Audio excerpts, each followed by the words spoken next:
जय श्री कृष्ण। पूरी तरह से संवेदना से युक्त अर्जुन युद्ध के लिए हतोत्साहित अपने धनुष बाण नीचे छोड़कर रथ पर बैठ गया। संजय के द्वारा ये पूरा का पूरा चित्रण धृतराष्ट्र को बताया गया।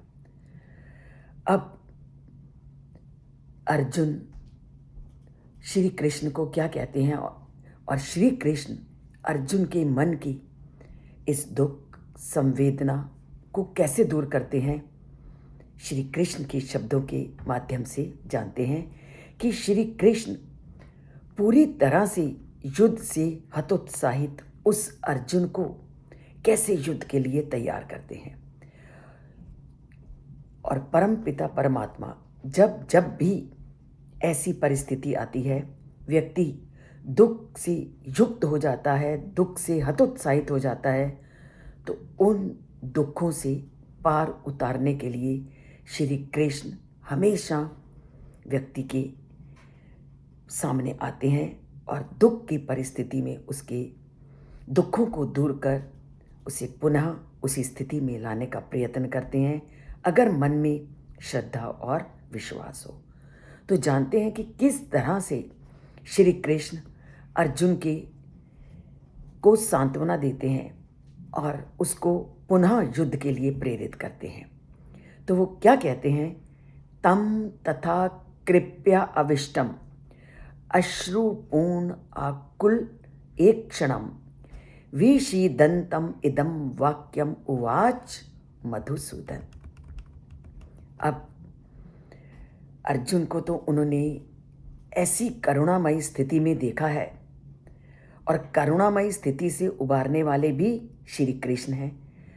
तो संजय अर्जुन को श्री कृष्ण क्या कहते हैं इस समय, धृतराष्ट्र को उसका वर्णन करते हुए कहते हैं कि करुणा से युक्त, दया से युक्त, मन से शोक से घिरे हुए, आंसुओं से भरे नेत्रों वाले अर्जुन को देखकर श्री कृष्ण निम्न शब्दों को बोले।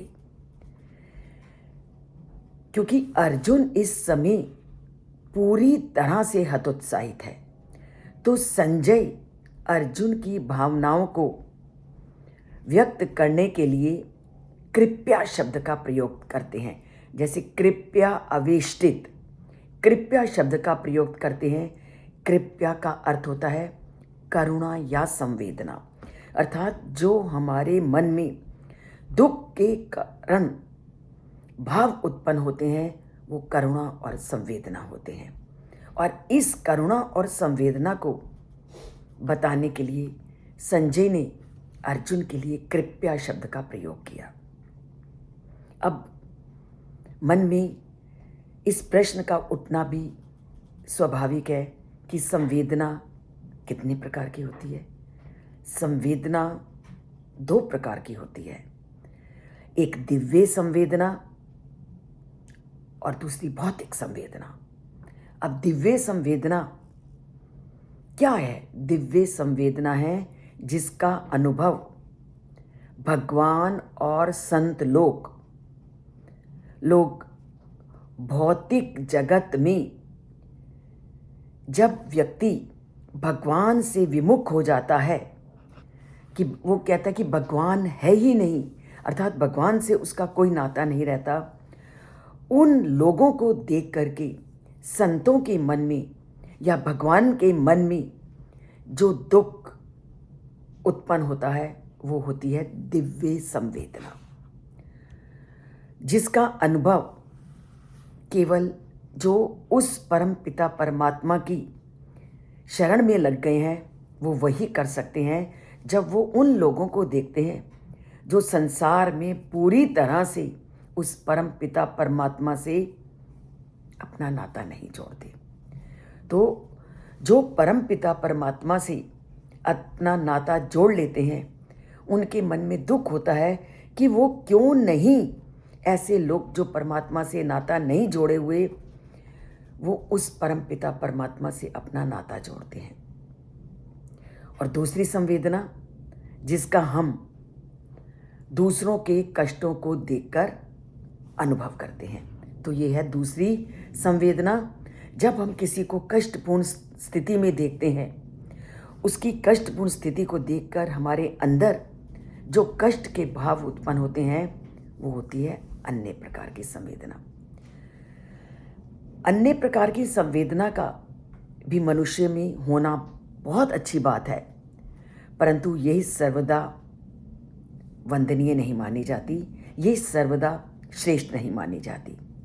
और ऐसी संवेदना की तुलना हम एक ड्राइवर से करते हैं जो वाहन को चला रहा है, मोटर कार को चला रहा है, पर भूख से व्याकुल है।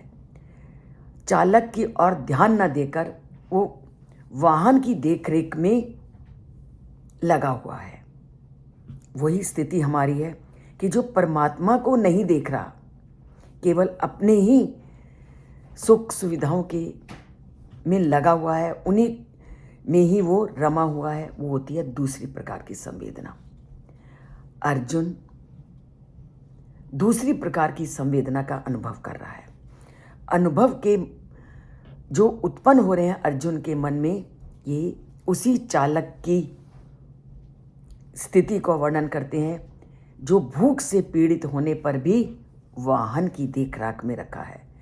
वो भूख को शांत ना करके केवल वाहन की देखरेख में ही प्रसन्नता का अनुभव कर रहा था। तो युद्ध के लिए इकट्ठे हुए अपने शत्रुओं की प्रति जो लौकिक करुणा से अभिभूत है कि इस समय वो परमात्मा के स्वरूप को से पूरी तरह से अनभिज्ञ है और केवल वो युक्त है लौकिक करुणा से।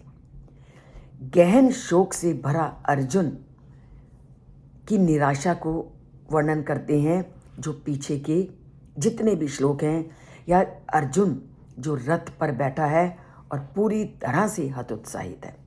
और ये उसकी कौन सी संवेदना है? सांसारिक संवेदना। ये दिव्य संवेदना नहीं है। दिव्य संवेदना में तो व्यक्ति परमात्मा से पूरी तरह से जुड़ जाता है। स्वयं इस संवेदना की अत्यंत आवश्यकता है। अब इस निराशा को दूर करने के लिए परमात्मा क्या करते हैं? इसलिए अन्य लोगों पर करुणा करने का जो उसका विचार है वो पूरी तरह से निरर्थक है। क्यों? क्योंकि वो संसारिकता से जकड़ा हुआ है। तो अर्जुन को जो इस समय संसारिकता से जकड़ा हुआ है, परमात्मा उसको संसारिकता से ऊपर उठाने के लिए क्या आदेश देते हैं, क्या उपदेश देते हैं, उसे आने वाले श्लोकों में हम एक एक करके जानेंगे।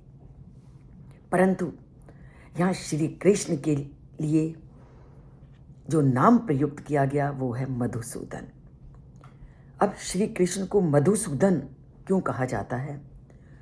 मधु एक राक्षस था जिसने पूरी धरती पर आतंक मचा रखा था।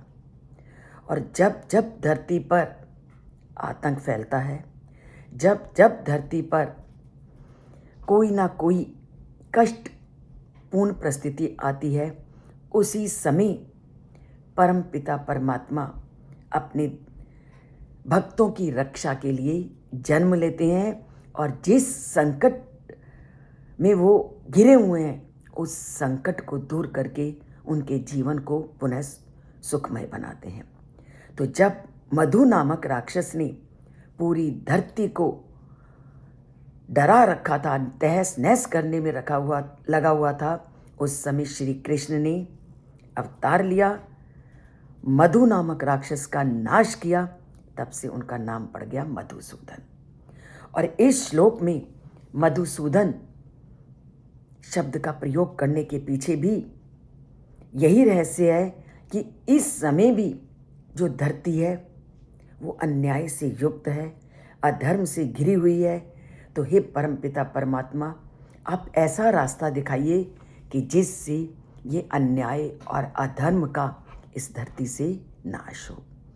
तो श्री कृष्ण अर्जुन के मन में उत्पन्न संदेह रूपी राक्षस को मारना चाहते हैं और उसे अपने युद्ध धर्म का पालन करने से जो रोक रहा है उस राक्षस को वो दूर करते हैं। और ऐसी परिस्थिति सामान्य मानव के मन में भी समय समय पर आती है और उसको अपने कर्तव्य से और अपने धर्म से विचलित करती है, तो उसे धर्म पे पुनः लाने के लिए परम पिता परमात्मा उसको कदम कदम पर रास्ता दिखाते हैं। पर ये रास्ता हमें तभी मिलेगा अगर हम गीता की बातों को समझेंगे, जानेंगे और उस परम पिता परमात्मा से नाता जोड़ेंगे। तो जोड़ते हैं उस परम पिता परमात्मा से नाता इस चैनल से जुड़कर और उनके कथ्यों को अपने जीवन में उतार कर और उसी के अनुरूप जीवन को चलाते हैं उन्हें उसी के अनुरूप अपने जीवन को और जय श्री कृष्ण बोलते हैं। और अगर चैनल को सब्सक्राइब नहीं किया तो उसको सब्सक्राइब करते हैं।